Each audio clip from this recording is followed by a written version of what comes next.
Hi. I feel very fortunate to have the career that I've had in La Junta, Colorado. This is the place that I was born, raised, and will never leave. When I was growing up, I grew up in a family business of groceries, and my granddad hit La Junta in 1885. And by the time when he had died, he'd had a store downtown, and raised up his boys to love La Junta and love the people of La Junta. And so, he put out a mantra to, hey, this is us. Somebody has to take care of the people. And so my family kind of picked up that mantra, with the store. I can't tell you, my dad's name was Harold Klein. And when I've talked to people throughout my entire career, even to today, people still remember the things that he did to help them. He would help the families with groceries when they got laid off from the railroad or from Western Foods, or they were just getting their start, or they were going through a hard time. And that was something that was a source of pride to me and my 5 other brothers and sister. And I was the youngest of 7. But by the time I was about 18, I knew that, about 16, I knew that I wanted to expand out. And there was enough in the family to take care of the family business. But I had a couple of people that when they'd see me out walking before I was 16, Leonard Jurgert and Ronnie Carica. And they just had moved back from California, and they were production carpenters out there. And they told me about the construction trade, and I would sit there and listen to their stories, and I was like, that sounds like a good deal. And then I had some other friends that went to Otero Junior College at the time, and they had a technical program in surveying. So I went and got a surveying certificate, and I took it in actually my senior year in high school. And that opened up some doors for me. And one of the main doors that it opened up was I was able to get a job working for the highway department in 1976, I'm sorry. And when I was getting ready to move back, because I didn't want to live in Denver. I never did want to live up on the Front Range or anything. My whole life was geared about coming back to La Junta. Mm-hmm. And little did I know why or anything, but Phil Peterson and George Strain came into my dad's grocery store, and they owned Peterson Strain Surveying, and they said, hey, is Rick going to be coming back? And they said yes. And so they asked me to go work for them. And I worked for Phil and George for 4 years on and off, and they allowed me to complete my first 2 years of college up at Otero Junior College in general engineering before I transferred up to Colorado State University to finish off a civil engineering degree. But they taught me more, they let me. They taught me how to do the soils. They taught me how to do concrete testing, asphalt testing, how to build roads, what to look for within buildings, and how to split off properties. Just a myriad of great skills. But the one that I kept with me, well, I kept them all, but the one that I've really honored was. They're the ones who got me going. I knew my family history, and I knew what we kind of were in La Junta for, but I didn't know that broader Western history, railroad history, and we'd see Indian ceremonial rings down south way back then, and it was just fantastic to learn from two truly great gentlemen about the history at large on what we're about. And that got me to collecting cards just old postcards and stuff. And, eBay was starting up. And got me a whole collection of cards, and found out there were some other Lahuntans, like John Colomitz, that did it, and Lloyd Smith's sister. And we amassed some history. So, but when I was at Otero County, being the county engineer, I got to know all the great people of Otero County. And, I was a building official for like Rocky Ford and all the other towns, and then the unincorporated except for La Junta. And I would make rounds through this county back in the 80s, and I just thought, Rick, you've got the best job in America, When I first started working for Otero County, they had a project that they were wanting to do, but nobody wanted to handle it, was Swink Bridge. What? Swink Bridge. And Swink Bridge is on County Road 24.5, and it goes over the Arkansas River. And it was a one-lane bridge that turned 90 degrees, and they had a lot of wrecks on it. But moreover, it limited the farmers from taking all their equipment in. They'd have to go all the way up to either Rocky Ford or over to Cheraw, and then bring their equipment back around to their side of the river. And so the commissioners tasked me with that, and I'm so glad, because I learned how to do the big projects. But I had a great helper during that time, and his name was Barry Shosta. He was the county administrator. And that's how Barry and I started getting to know each other.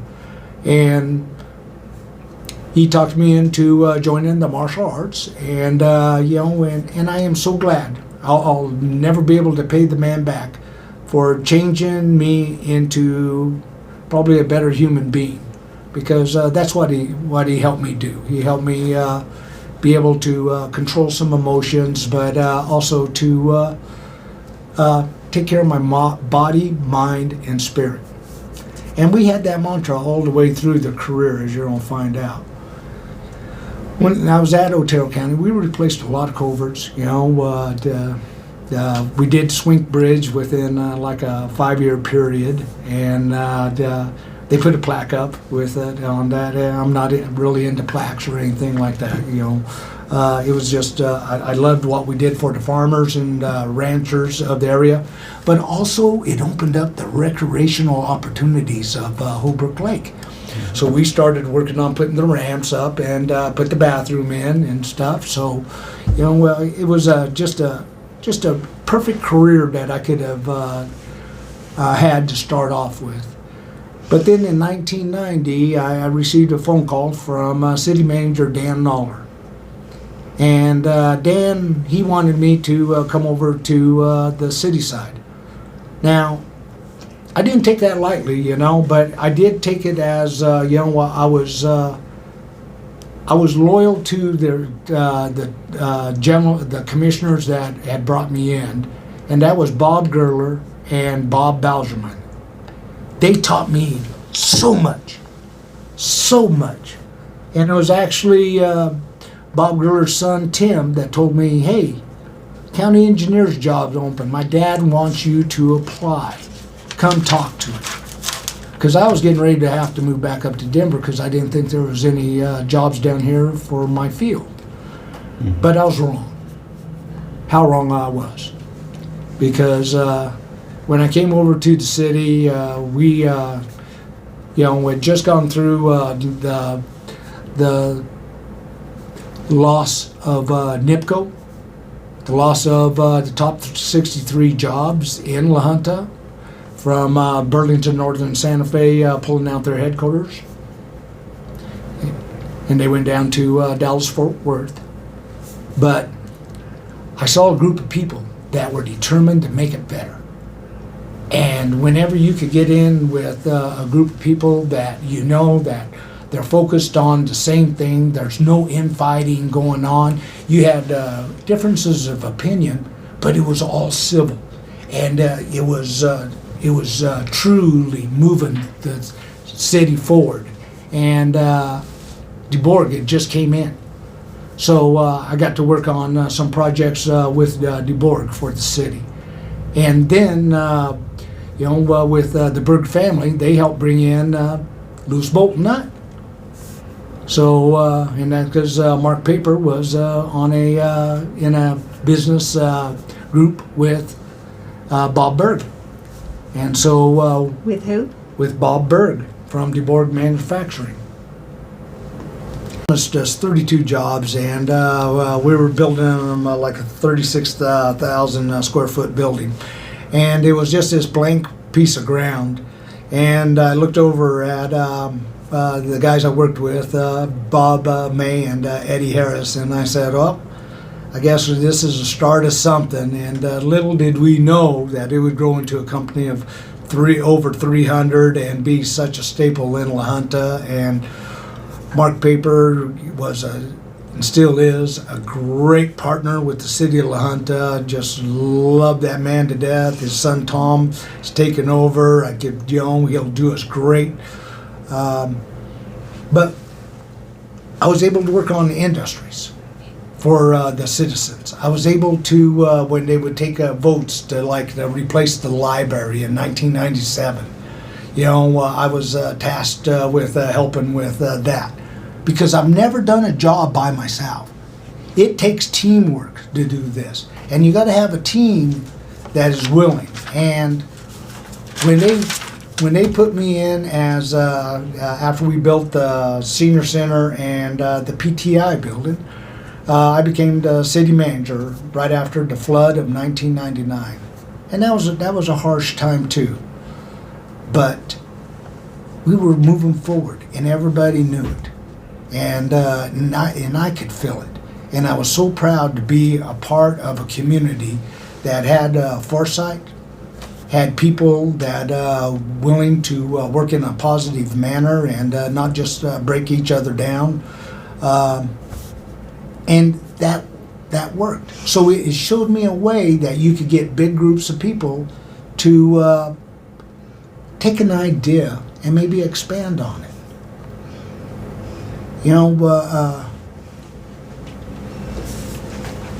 Every job, there's so many people that I would love to just thank and throw in there. When I came, the supervisors that were here, I always called them the old heads, Harold Schofield, and they taught me so much. But, then when they left and then we replaced them, we have a great set of supervisors that I've enjoyed my whole career with. And we've been real stable. And you don't see that in a lot of cities, especially today. Maybe it's not sustainable anymore, but I believe that with the history of La Junta, that it will come back and we will find somebody that everybody knows is there for the right reasons and trying to move the community forward. In 1990, I was working at the Otero County, and I received a phone call when I got home, and this gentleman asked me, he said, "Hey, my road needs graded." And I said, "Okay, sir, let me take your name and number, and I'll look at it." And he said, "No, Rick, this is Rick Klein, La Junta City Manager." He said, "I'd like to talk to you about coming to work for the city of La Junta." So I did. In May of 1990, I came over to the city of La Junta, and what a fabulous career, because with Dan taught me, about the city finances and government, and on the municipal side, where on the county side it was Bob Balzerman. And so I felt like I had this real great education from two gentlemen that really knew their business on how governments worked. And so Dan put me in charge of taking care of the big projects and stuff. And together, we built the library when the vote went down to rebuild it, and also the senior center, but also the industries like Lewis Bolton Nut, and when the product line came in, and also Century Tel, it was PTI then. And there was no better feeling than to help a community come back from the devastation of having a lot of their jobs taken in the mid-'80s when the railroad headquarters pulled out and NIPCO pulled out the same year. So La Junta rebuilt itself. And, since I've been manager, I've had the pleasure of working with some talented people like Joe Kelly and Tom Seba on building a reverse osmosis plant and a wastewater treatment plant.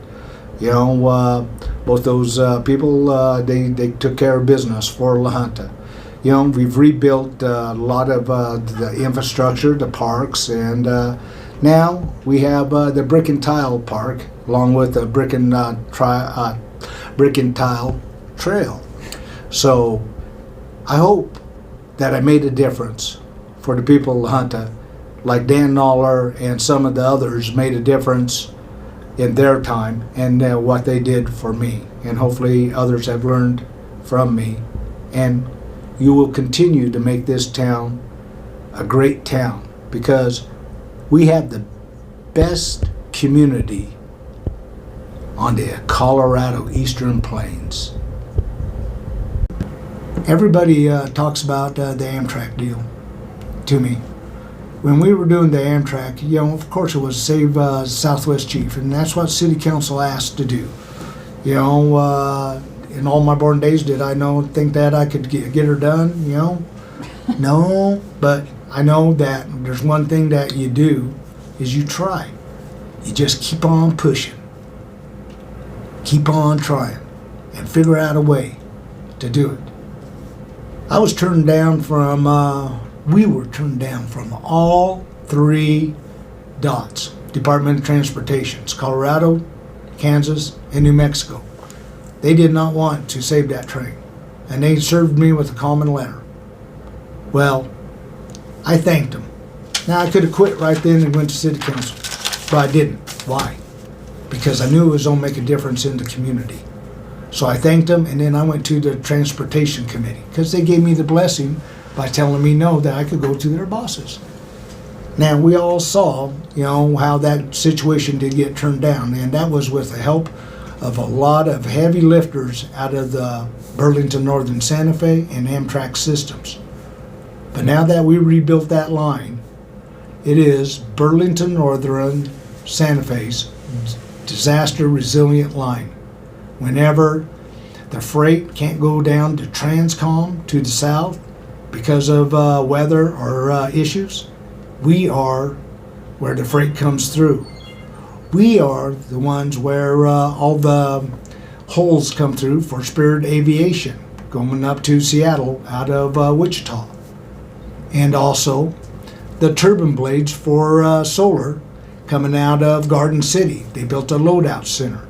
So now, not only did we get the train saved, but we have all the railroaders being able to work and not be laid off all the time, and that moves your economy because we are a railroad town that was built by railroad, but we're an agricultural community also. They just happened to follow the Santa Fe Trail because it was a good route. So as we were doing the saving of the Amtrak Southwest Chief, it turned into a bigger mission because in order to get some support, you always have to get partners online. And one of my partners that came online was a guy named Sal Pace. And he said, I'll help you if you help me get a through train through from La Junta to Pueblo. So, where? From La Junta to Pueblo, which is being studied right now. But little did Sal and I know that once we had some success on this, the nation started looking at us. And then all of a sudden, I found myself out in Washington, D.C. in front of a Senate committee with through Cory Gardner and Joe Boardman. And Joe Boardman was the CEO of Amtrak. And I can't say how much that man meant to me because he came out of retirement to help save that train and that line, and he died. when he did that. And but that's what it meant to him. I saw so many people what the railroad meant to them and stuff. And you could call them foamers, you could call them whatever. But what I call them is people who are trying to move the nation forward, because as long as railroads are running, this nation's running. Front Range Rail came out of it. I mean, who would have ever thought that, you know, all of a sudden they're going to jump on the bandwagon and say, hey, how about let's put a train from the Wyoming down to New Mexico. So we started working on it also. And as you can see, we formed the district. And just last week I found out that FRA, the Federal Railroad Administration, gave $500,000 to the state of Colorado to help move the project forward, because we're one of the top 2 lines that got everything done before any of those other lines that you're seeing them talk about. Being first in line matters, especially when it comes to this stuff. So I still have a lot of high hopes. You know, people say, hey, you know, Rick, are you just retiring and stuff? No, I'm going to be keeping my eye on that Front Range Rail. I'll keep my eye on the through train. And you'll see me in design meetings for the multimodal station. The multimodal station is 100% grant to design it. CDOT has $4 million set aside for the construction of it. You know, get involved when we do that. This is very important. And just go back in your history and look at your Harvey House and see what that meant to us socially, economically. You know, if there was one building I wish I could have been around to save, would have been that Harvey House, because it would be a major attraction right now. So let's not make the same mistakes. You know, but we need to get this multimodal station where we have our buses, our trains, and cars can come in, so we have true mobility. The other job I'm going to talk about is the last one I'm doing right now, and that was been the Brick and Tile Park and Trail. And that's something that we've been working on since 1997 with so many various groups and stuff. Yeah, folks, you know, I've had people come and go, Rick, we thought you were just dreaming. Yeah, me too. But, you know, we got it done, you know, and it's a game changer. We increased the mobility of the community. We gave some other points where you don't have to go to 5th or 10th to cross the Arroyo. You could walk to work to the middle, not Southeast Health Group, but to Valleywide. And, you know, that'll help the employees. That'll help the people at Evergreen Garden. You know, let alone the intent of the park, you know, to help integrate all the kids together, whether you got a disability or not. If you got a kid with a disability, usually you don't have one without, or you have one without. And so it puts them all together. They can play together. Still one of my high points is to see Mary Sue Nichols' mom go into this merry-go-round that is handicapped, that you could get on with a wheelchair. And she, the kids, her grandkids saw her, and they go, Grandma, you could play with us? And they come running off and start playing with her. I was satisfied. I mean, you know, the zero depth at the swimming pool, you know, about getting that in, you know, and that was to help out, you know, the kids in the wheelchair and the Inspiration Field, so that they can be integrated around in that pool. Because when I was growing up, it was a big pool, but they all just hung on the side and just stayed there. We put that bulkhead up there, they'd chase each other around the bulkhead and stuff. And making a difference like that for people, that's all I cared about. You know, I could talk about the projects, but they were done with everybody, man. But just like the events, you know, when I started the martial arts, or got in with Barry Shosta, you know, he had a martial arts club in the 90s, and he started bringing people down and called it Kickoff.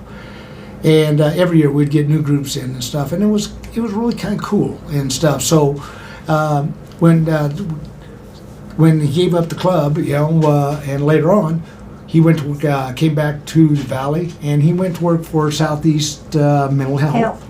And but they were doing some fundraisers, and so he talked to me into hey, let's do a deal called, and we'll call it stress ball, and it was a dodgeball, and we did that for 5 years. Had good volunteers for 5 years, folks. And we filled that stadium, man, and it was still so much fun playing with everybody, and and it integrated the college kids in with downtown people, just your average Joe, and it really was a good way to bring everybody together. But people start getting burned out on those events, and stuff. Then Brad Swartz, he came in, talked us into 10 years at Music at the Junction. Wow! I mean, who'd ever thought those bands would ever hit La Junta and stuff? And I had the pleasure of talking to Jeff Hanna of Nitty Gritty Dirt Band, and he said, when you guys did that, that was one place I always wanted to go. Yeah, Firefall, that's, Jock Barkley said the same thing. He said, we played in about every town in Colorado except Southeast.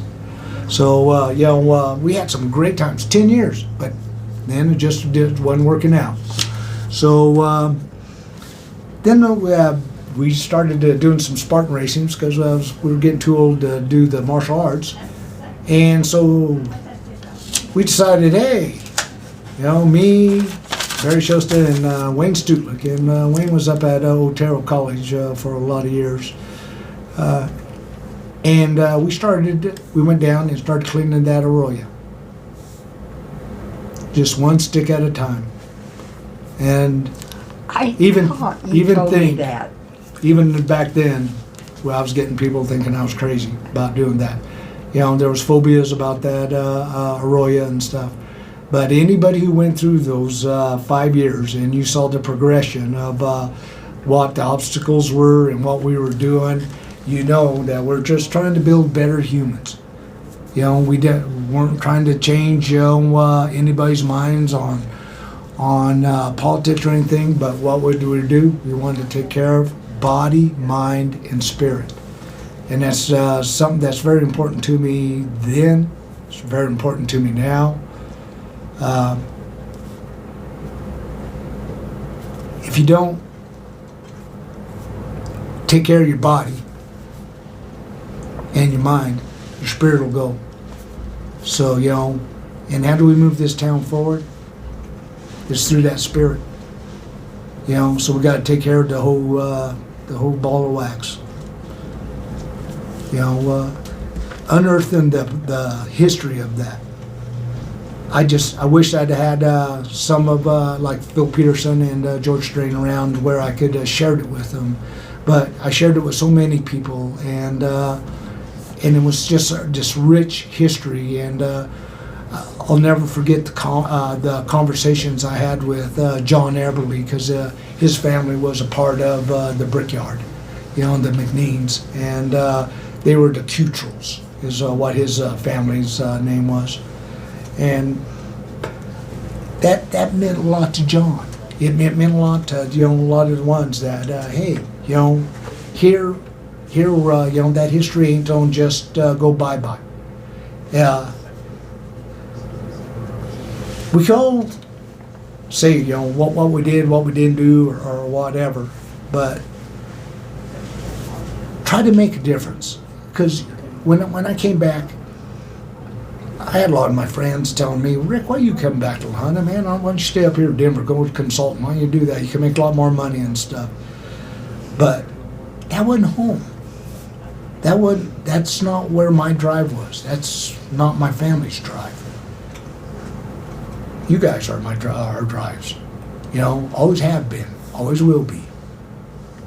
So as you see us, because I'm going to include my brothers in with it, because I wouldn't be me without my brothers. And anybody who knows me knows that for a fact.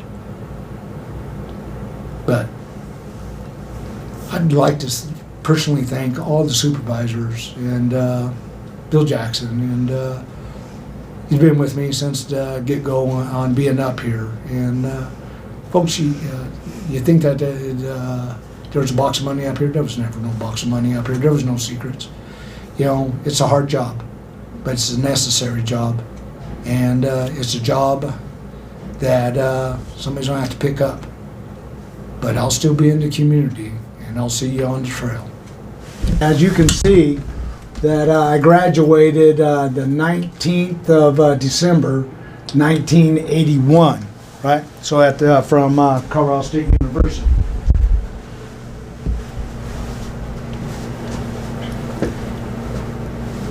Okay, well, but let me take you back to the beginning. You are maybe younger than my kids rather than older, maybe? I graduated in 1975. 75. From high school? From high school.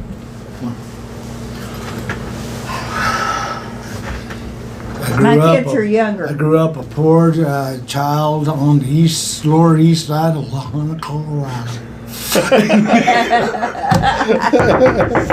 I've been waiting to say that.